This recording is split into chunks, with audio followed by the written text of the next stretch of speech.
नमस्कार, मैं आपके साथ शना अहम। आज हम फेज 7 की लाइटों पे खड़े हैं जहां एससीबीसी मोर्चा लगा हुआ है। लगभग 3 साल से लोग यहां पर आ रहे हैं। प्रशासन से परेशान लोग यहां पर आ रहे हैं कि लोगों का प्रशासन से पूरा विश्वास उठ चुका है और वो आते हैं एससीबीसी मोर्चा के प्रधान बलविंदर सिंह कुंबड़ा के पास। आज एक ऐसी ही महिला जो एनआरआई है और 22 साल से अपने इंसाफ के लिए लड़ाई लड़ रही है, वो पहुंची है बलविंदर सिंह कुंबड़ा के पास। हम उनसे जानेंगे, सर मैम का क्या मैटर है, क्या मुद्दा है। वाहिगुरू जी का खालसा, श्री वाहिगुरू जी की फतेह। ਤੇ ਤੁਹਾਡੇ ਸਾਹਮਣੇ ਅੱਜ ਜਿਹੜੀ ਬੀਬੀ ਜੋਗਿੰਦਰ ਕੌਰ ਸੰਧੂ ਜੀ ਐਨਆਰਆਈ ਲੁਧਿਆਣੇ ਤੋਂ, ਜਿਹੜੇ ਫਰਾਂਸ ਚ ਐਨਆਰਆਈ ਨੇ, ਲੁਧਿਆਣੇ ਤੋਂ ਇਹਨਾਂ ਦਾ ਸ਼ਹਿਰ ਹੈ ਤੇ ਜਿੱਥੇ ਵਸੋਂ ਇਹਨਾਂ ਦੀ ਆਬਾਦੀ ਹੈ, ਘਰ ਹੈ, ਪ੍ਰਾਪਰਟੀ ਹੈ, ਕਾਰੋਬਾਰ ਹੈ, ਸਾਰਾ ਲੁਧਿਆਣੇ ਚ। ਤੇ ਗੱਲ ਕਰ ਲਈਏ ਪਿਛਲੇ 22 ਸਾਲ ਤੋਂ ਨਿਰੰਤਰ ਦਿਨ ਰਾਤ ਲੜਾਈ ਲੜ ਰਹੇ ਆਪਣੇ ਨਿਆਂ ਹੱਕ ਲਈ। ਆਪਣੀ ਪ੍ਰਾਪਰਟੀ ਦੇ ਕਿਵੇਂ ਜਿਹੜੇ ਗੁੰਡਾ ਅਨਸਰ ਪੁਲਿਸ ਪ੍ਰਸ਼ਾਸਨ ਨਾਲ, ਪੁਲਿਸ ਦੇ ਐਸਐਚਓ ਨਾਲ ਰਲ ਕੇ ਕਿਵੇਂ ਜਿਹੜੀ ਆ ਪ੍ਰਾਪਰਟੀ ਦੱਬ ਲੈਂਦੇ, ਪਲਾਟ ਦੱਬ ਲੈਂਦੇ, ਕੋਠੀਆਂ ਦੱਬ ਲੈਂਦੇ, ਇੱਥੇ ਤੱਕ ਕਿ ਜਿਹੜੇ ਪਾਠ ਕਰਨ ਵਾਲੇ ਪਾਠੀ ਗਿਆਨੀ ਸਿੰਘ ਹੁੰਦੇ ਉਹ ਵੀ ਚੱਕ ਕੇ ਉਹਨਾਂ ਨੂੰ ਥਾਣੇ 'ਚ ਬੰਦ ਕਰ ਦਿੰਦੇ। ਗੁਰਦੁਆਰਾ ਸਾਹਿਬ ਜਿਹੜੀ ਗ੍ਰੰਥ ਸਾਹਿਬ ਦੀ ਵੀੜ ਰੱਖਿਆ ਹੁੰਦੇ ਤੇ ਬਹੁਤ ਸਾਰੀਆਂ ਜਿਹੜੀਆਂ ਦਿੱਕਤਾਂ ਝੱਲਣੀਆਂ ਪਈਆਂ। ਬੀਬੀ ਨੂੰ ਡਰਾਉਣ ਵਾਸਤੇ, ਧਮਕਾਉਣ ਵਾਸਤੇ ਇਹਨਾਂ ਦੇ ਐਫਆਈਆਰਾਂ ਦਰਜ ਹੋਈਆਂ, ਪਰਚੇ ਦਰਜ ਹੋਏ, ਜ਼ਮਾਨਤਾਂ ਕਰਾਉਣੀਆਂ ਪਈਆਂ। ਲੁਧਿਆਣੇ ਦੀ ਕੋਰਟ ਤੋਂ, ਲੋਅਰ ਕੋਰਟ ਤੋਂ ਲੈ ਕੇ ਹਾਈ ਕੋਰਟ ਤੱਕ ਦਾ ਦਰਵਾਜ਼ਾ ਖੜਕਾਉਣਾ ਪਿਆ, ਪਰ ਕਿਸੇ ਵੀ ਅਫਸਰ ਨੇ ਜਿਹੜਾ ਨਿਆਂ ਇਨਸਾਫ ਦੀ ਦਿਵਾਉਣ ਦੀ ਗੱਲ ਨਹੀਂ ਕਰੀ। ਇਹ ਜਿਹੜਾ 22 ਸਾਲ 'ਚ ਸਰਕਾਰਾਂ ਦਾ ਚੇਂਜ ਹੋਈਆਂ, ਮੰਤਰੀ ਚੇਂਜ ਹੋਏ, ਐਮਐਲਏ ਚੇਂਜ ਹੋਏ, ਪਰ ਜਿਹੜਾ ਕੰਮ ਉੱਥੇ ਦਾ ਉੱਥੇ ਖੜਿਆ। ਨਿਆਂ ਇਨਸਾਫ ਦੀ ਕਿਸੇ ਸਰਕਾਰ 'ਚ ਕੋਈ ਗੱਲ ਨਹੀਂ ਹੈ। ਅਕਾਲੀ ਦਲ ਆਪਣੀ ਗੱਲ ਕਰਕੇ ਚਲੇ ਗਿਆ, ਕਾਂਗਰਸ ਆਪਣੀ ਕਰਕੇ ਚਲੇ ਗਏ, ਆਮ ਆਦਮੀ ਪਾਰਟੀ ਆਈ ਹੈ। ਇਹਨੇ ਜਿੰਨਾ ਲਹੂ ਪੀਆ ਉਹ ਦੂਜੀ ਪਾਰਟੀਆਂ ਨਾਲੋਂ ਸਭ ਤੋਂ ਵੱਧ ਲਹੂ ਜਿਹੜਾ ਹੁਣ ਆਮ ਆਦਮੀ ਪਾਰਟੀ ਪੀ ਰਹੀ ਹੈ। ਜਦੋਂ ਕਿ ਬੀਬੀ ਨੂੰ ਆਪਣੇ ਨਿਆਂ ਇਨਸਾਫ ਲਈ ਬਹੁਤ ਸਾਰੀ 4-5 ਵਾਰੀ ਇਹਨਾਂ ਨਾਲ ਅਜਿਹੀ ਦੁਰਘਟਨਾ ਵਾਪਰੀ ਹੈ। ਜਿਹੜੇ ਦੋਸ਼ੀ ਨੇ ਵਿਰੋਧੀ ਪਾਰਟੀ ਹੈ, Jassi and party, Rajesh Kumar and party ਜਿਹੜਾ ਐਸਐਚਓ ਹੈ, ਦੇਖੋ ਕਿਵੇਂ ਗਹਿਣੇ ਗੱਟੇ ਲੁੱਟ ਲੈਂਦਾ ਬੀਬੀ ਦੇ, ਕਿਵੇਂ ਪੈਸੇ ਲੁੱਟ ਲੈਂਦਾ, ਕਿਵੇਂ ਗੱਡੀ ਖੋਹ ਲੈਂਦਾ, ਕਿਵੇਂ ਮੋਬਾਈਲ ਚੋਰੀ ਕਰ ਲੈਂਦਾ। ਉਹ ਸਾਰੀ ਕੰਮਾਂ ਕਾਰਾਂ ਦੀ ਤੁਹਾਨੂੰ ਬੀਬੀ ਆਪ ਜੋਗਿੰਦਰ ਕੌਰ ਸੰਧੂ ਦੱਸਣਗੇ। ਇੱਕ ਡੀਐਸਪੀ ਮੋਹਨ ਲਾਲ ਦਾ ਬਹੁਤ ਵੱਡਾ ਰੋਲ ਨਿਕਲਿਆ, ਹੁਣ ਖੁਲਾਸਾ ਹੋਇਆ ਬਾਅਦ ਚ, ਉਹ ਰਿਟਾਇਰ ਹੋ ਚੁੱਕਾ। ਫੇਕ ਬਿਆਨ ਬਣਾ ਕੇ ਬੀਬੀ ਜੋਗਿੰਦਰ ਕੌਰ ਸੰਧੂ ਦੇ ਉਹ ਰਿਪੋਰਟ ਚਲਾਈ ਬੈਠਿਆ ਸੀ, ਜਿਸ ਕਰਕੇ ਰਿਪੋਰਟਾਂ ਸੌਲਿਡ ਬੰਦ ਹੁੰਦੀਆਂ ਸੀ। ਉਹ ਸਾਰੇ ਜਿਹੜੇ ਬਿਆਨ ਨੇ ਨਿਕਲੇ।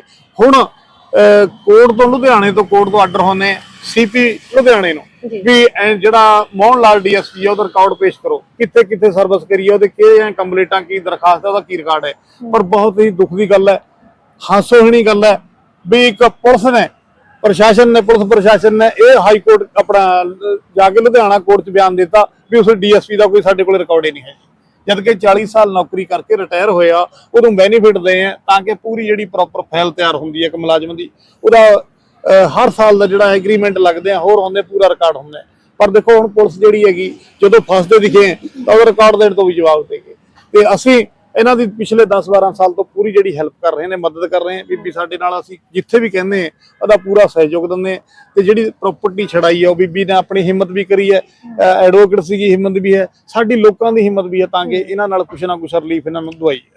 कुंबड़ा साहब, एक मैं आपसे बात पूछना चाहूंगी कि 22 साल से लगभग वो इंसाफ के लिए इधर से उधर धक्के खा रही हैं, प्रशासन के आगे हाथ पैर भी जोड़ रहे हैं कि मुझे इंसाफ दिया जाए। 22 साल से इंसाफ नहीं मिला। अब लगता है सोती सरकारें जागेंगी, सोता प्रशासन जागेगा। देखो कोर्ट च ਜਿਹੜਾ मैटर ਚੱਲ ਰਿਹਾ, ਸਰਕਾਰ ਤੋਂ ਸਾਨੂੰ ਕੋਈ ਉਮੀਦ ਨਹੀਂ। ਸਾਨੂੰ ਮਾਨਯੋਗ ਅਦਾਲਤ ਚਾਹੇ ਲੋਅਰ ਕੋਰਟ ਹੋਏ ਲੁਧਿਆਣਾ, ਚਾਹੇ ਹਾਈ ਕੋਰਟ ਹੋਏ, ਕੋਰਟਾਂ ਤੋਂ ਥੋੜੀ ਬਹੁਤੀ ਉਮੀਦ ਖੜੀ ਹੈ ਤਾਂ ਕਿ ਕੋਰਟ 'ਚ ਸਾਨੂੰ ਕੋਈ ਉਮੀਦ ਹੈਗੀ ਵੀ ਬੀਬੀ ਨੂੰ ਨਿਆਂ ਇਨਸਾਫ ਜ਼ਰੂਰ ਮਿਲੂਗਾ। ਸਰਕਾਰਾਂ ਦੀ ਬੁਰੀ ਹਾਲਤ ਹੈ, ਸਰਕਾਰਾਂ ਦਾ ਜਿਹੜਾ ਹੈ ਚੁਟਕਲਿਆਂ ਨਾਲ ਸਰਕਾਰ ਚੱਲ ਰਹੀ ਹੈ, ਚੁਟਕਲਿਆਂ ਨਾਲੇ ਲੋਕਾਂ ਨੂੰ ਨਿਆਂ ਇਨਸਾਫ ਨਹੀਂ ਮਿਲਣਾ।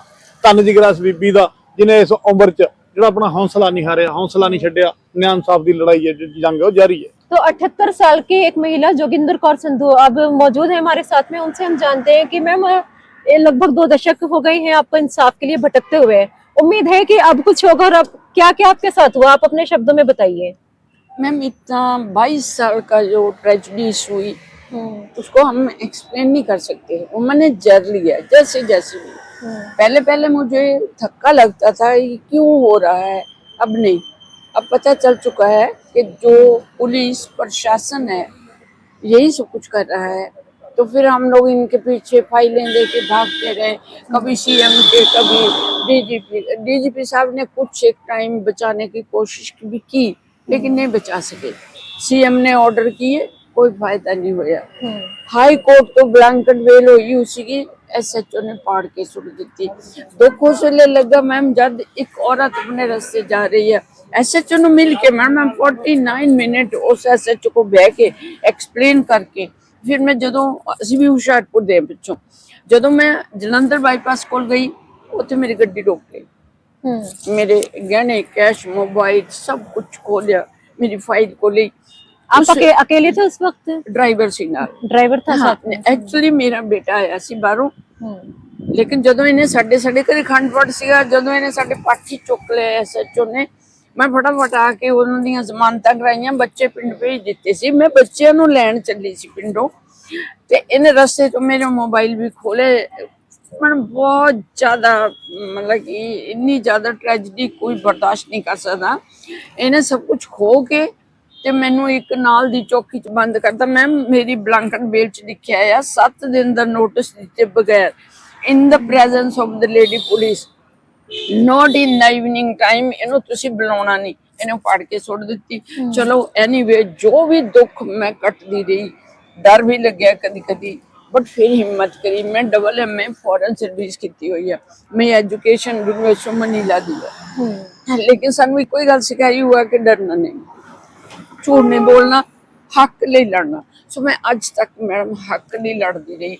मानयोग हाई कोर्ट ने भी बचाने की कोशिश, लेकिन आ जड़ा इन्होंने एक PK सी ना जो पहला ADGP NRI बनाता, पहला SSP रोपड़ सीगा, जिन्ना इस बंदे ने मैडम मैनू भजाया, कदी हुशियारपुर, कदी जलंधर, कदी कपूरथला, कदी रोपड़, कदी किते, सब मैनू ये ना समझ लगे कि इनू मेरे नाल क्या खुंदा। इनू अज भी कहंदा पता करो इहदे कोल होर किन्नी जायदाद।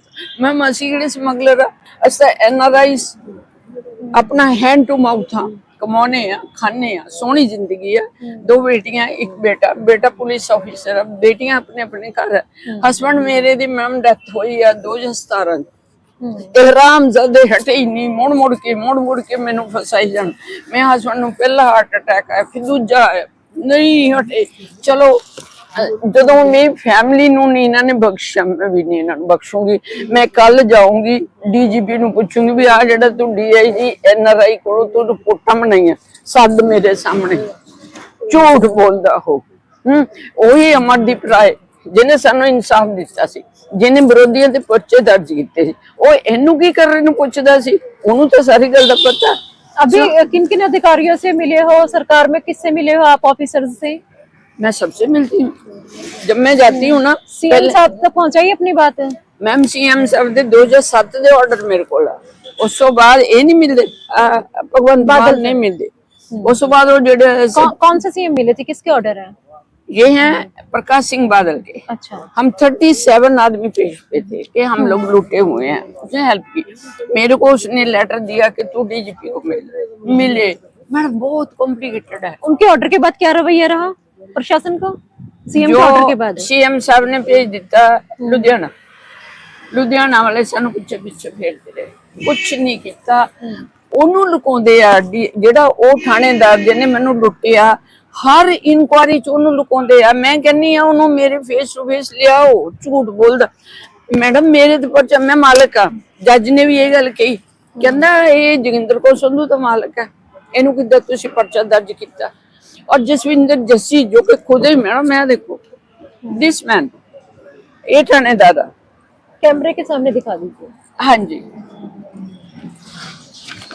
ये देखो ये गुंडे है, पर्चे साडे ते दर्ज करते।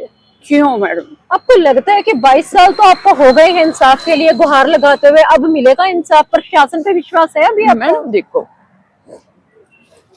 हम पंजाबी जी, हमें जेन्युइन पर्सन, इन्होंने मेरे पर्चे दर्ज किए, मैं जिते।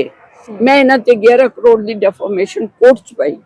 इन्होंने मेरा मर्डर करने की कोशिश की, मैं बची। हुण ए फसे हुए सामने तो मैडम होना पऊगा ना। आपको लगता है कि आपके मोर्चे पे आने के बाद कुछ असर होगा? जागेंगे ये सोया हुआ प्रशासन जागेगा? बिल्कुल होगा, क्यों नहीं होगा। मैडम देखो असी जागदी जमीर वाले लोग हाँ, ये चोर आ। ਹੁਣ ਅਗਰ ਅਸੀਂ ਚੋਰਾਂ ਤੋਂ ਡਰ ਕੇ ਦੌੜ ਜਾਵਾਂਗੇ ਤਾਂ ਫਿਰ ਸਾਡੀ ਤਾਂ ਜ਼ਮੀਰ ਨਾ ਹੋਈ। ਸੋ ਮੈਂ ਕੱਲ ਤੋਂ ਹੀ ਤੁਹਾਡੇ ਸਾਹਮਣੇ ਮੈਂ ਇਸ ਗੱਲ ਦਾ ਵਾਅਦਾ ਕਰਦੀ ਆ, ਮੈਂ ਪਹਿਲਾਂ ਜਾਊਂਗੀ DGP ਦੇ ਕਿ ਭਾਈ ਆ ਜਿਹੜੇ ਤੂੰ ਆ ਰਿਪੋਰਟਾਂ ਬਣਾਉਣਾ ਨਾ ਸਾਹਮਣੇ ਸੱਦ, बहुत थक गई हाँ थोड़िया रिपोर्ट, फेक रिपोर्टा सारिया। चलो कोई बात नहीं, ਉਹਦੇ ਕੋਲ जवाब है नहीं, आई नो जी है नहीं ਉਹਦੇ। ਪਹਿਲਾਂ ਇਹਨਾਂ ਨੇ ਮੇਰਾ ਮੈਡਮ ਐਂਟਰੀ ਪਾਸ ਬੰਦ ਕਰ ਦਿੱਤਾ ਵੀ ਡੀਜੀਪੀ ਨੂੰ ਨਾ ਮਿਲੇ। ਫਿਰ ਸਾਡੇ ਐਨਆਰਆਈ ਮੰਤਰੀ ਸੀਗੇ ਪ੍ਰਗਟ ਸਿੰਘ ਜੀ, ਮੈਂ ਉਹਨੂੰ ਜਾ ਕੇ ਮਿਲੀ। ਮੈਂ ਕਿਹਾ sir under human rights we have all the rights ਕਿ ਅਸੀਂ ਡੀਜੀਪੀ ਨੂੰ ਮਿਲੀਏ। ਇਹ ਹੁੰਦੇ ਕੌਣ ਹੈ? ਉਹਨਾਂ ਨੇ ਉਸ ਵੇਲੇ ਫੋਨ ਕੀਤਾ, ਡੀਜੀਪੀ ਨੇ ਮੈਨੂੰ ਬੁਲਾਇਆ। ਇਹਨਾਂ ਦੇ ਅੰਦਰ ਕੋਈ ਰੌਲਾ ਪਿਆ ਸੀ, ਉਹਨਾਂ ਦਾ ਆਪਸ ਵਿੱਚ ਹੀ ਲੜਾਈ ਚੱਲਦੀ ਸੀ। ਹੁਣ ਮੈਨੂੰ ਇਨ ਦਾ ਐਂਡ ਮੈਨੂੰ 2 ਬ੍ਰੇਨ ਹੈਮਰੇਜ ਆ ਚੁੱਕੇ ਆ, ਮੈਨੂੰ ਹਾਰਟ ਅਟੈਕ ਆ ਚੁੱਕਾ। ਮੈਂ ਕਿਹਾ ਇਦਾਂ ਕਰੋ, ਜੋ ਸਮਾਨ ਮੇਰਾ ਲੁੱਟਿਆ ਓਪਨ ਉਹ ਦੇ ਦਿਓ, ਮੈਨੂੰ 11 ਕਰੋੜ ਨਹੀਂ ਚਾਹੀਦਾ। मैं अपने केस वापस ले लूंगी, मेरा मर्डर करने की लोड़ है, मेरे बच्चे डिगते हैं दिन रात है ना, मैं इतने मर्डर हूँ, मैं अपनी प्रॉपर्टी बचा मेरी है। एक कोठी ते इन्हां दा कब्जा है, ਉਹਦਾ ਕੋਰਟ ਕੇਸ ਚੱਲਦਾ, ਚੱਲੀ ਜਾਂਦੇ ਹੋ। ਮੈਂ ਕਦੀ ਮੈਡਮ ਰੈਸ਼ ਨਹੀਂ ਹੋਈ ਜਿੱਦਾਂ ਲੋਕ ਲੜਦੇ ਆ, ਮੈਂ ਕਦੀ ਇਹਨਾਂ ਨੂੰ ਕੁਛ ਨਹੀਂ ਕਿਹਾ, ਕਦੀ ਗਾਲਾਂ ਨਹੀਂ ਕੱਢੀਆਂ। ਬਟ ਹੁਣ ਇੱਕ ਸਮਾਂ ਆ ਗਿਆ, ਐਂਡ ਆ ਗਿਆ। ਮੈਂ ਕੱਲ ਜਾਊंगी, ਇਹ ਕਰਦੇ ਕੀ ਆ, आई विल इन्फॉर्म यू। तो बीबी जोगिंदर कौर को आपने सुना कि 22 साल से लगातार इंसाफ के लिए वो दर जा रही है, प्रशासन के आगे गुहार लगा रही है। लेकिन यहाँ पर सोचने वाली बात यह है कि प्रशासन कहाँ है, पंजाब सरकारें कहाँ है? 22 साल में सरकारें बदली और उसके बाद भी सरकारों को जो नींद है उसको जगाने के लिए एक महिला लगातार 22 साल से इधर भटक रही है। क्यों जरूरत पड़ती है लोगों को SCBC मोर्चा पे आने की? क्यों जरूरत पड़ती है लोगों को बलविंदर सिंह कुबड़ा के आगे आकर अपनी बात कहने की? प्रशासन क्यों नहीं सुन रहा है? प्रशासन क्यों गहरी नींद सोया हुआ है? ये प्रशासन पे एक बड़ा सवाल खड़ा हो गया है और हम कोशिश करेंगे कि प्रशासन से इसका बात का जवाब लें और आप तक पहुंचाएं।